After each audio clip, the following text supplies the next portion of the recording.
Welcome back to Insights. Today we dive into our daily Kabbalah studies with a thought-provoking topic. What are a layperson's vessels in the work? This study speaks to the core of our spiritual journey, exploring the vessels we need to cultivate in order to connect with the Creator. So let's jump right in. In the first insight, we learn that all our corrections lie within the 10. It's not just about individual growth, but about building a strong connection with our friends, resembling the spiritual vessel. We must strive to connect in various states, allowing us to uncover the revelation of the Creator within ourselves and among us. Now, let's address a question. Why doesn't a person immediately realize that they're in connection with the King? The answer is that individual connection to the King is not yet established. However, through those who are close to the King, a connection can be forged. We all need someone to act as a bridge, tying us to the King.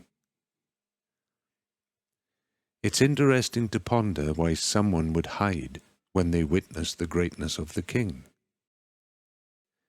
They hide because they recognize their own lack of readiness to connect with the King's meal. They realize that they have yet to make corrections that allow them to receive the filling within their vessels. This filling, the light of wisdom, requires further refinement. Our next insight reminds us that in our journey, we don't discard any vessels. Instead, we may temporarily set them aside while we ascend.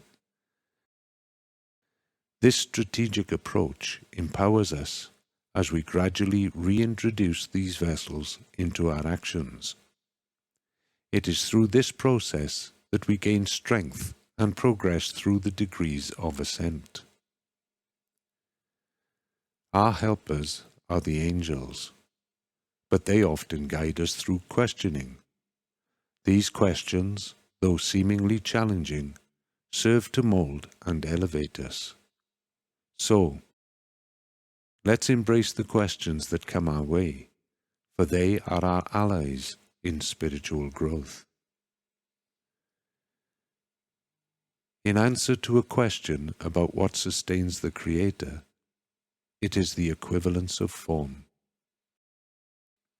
When we, as lower beings, strive to achieve similarity with the Creator, our efforts sustain Him.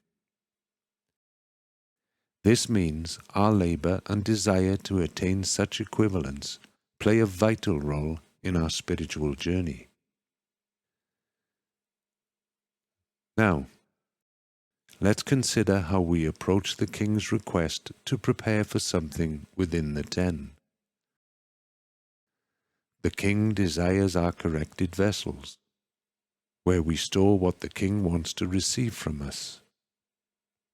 We become vessels of reception, eager to offer what we can to the King's will. After studying this article, we may wonder what to take away from it. Each person should take what resonates with them based on their current state. Perhaps, after our discussion today, it would be beneficial to read the article again, purely to absorb its essence without further explanation. This practice can help us gain valuable impressions to carry throughout our day. One friend raised a question about the will to receive. If we find ourselves locked within this desire, what should we do? We should seek closeness with a friend, as they can guide us in learning how to connect with the Creator. Through this connection, we can find paths to overcome our innate self-centeredness. let's address the importance of defining the revelation we receive and the limits within which it exists. This process is entirely subjective, as we have the power to set these limits ourselves, based on our desires. It is within these self-imposed boundaries that we can attain true connection and perceive the Creator. And there we have it, friends, a spirited discussion on the topic of what are a layperson's vessels in the work. Remember, our journey towards spiritual growth is not a solitary one. It requires building connections with others, defining our limits, and striving for equivalence with the Creator. Thank you for joining me on today's episode of Insights. I look forward to exploring more profound subjects in our next session. Stay tuned and stay curious. Goodbye.